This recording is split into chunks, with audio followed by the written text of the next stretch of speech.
Hey everyone, have you ever noticed that yawning is contagious?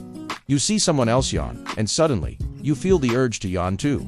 It even works if you just read the word yawn. Are you yawning yet?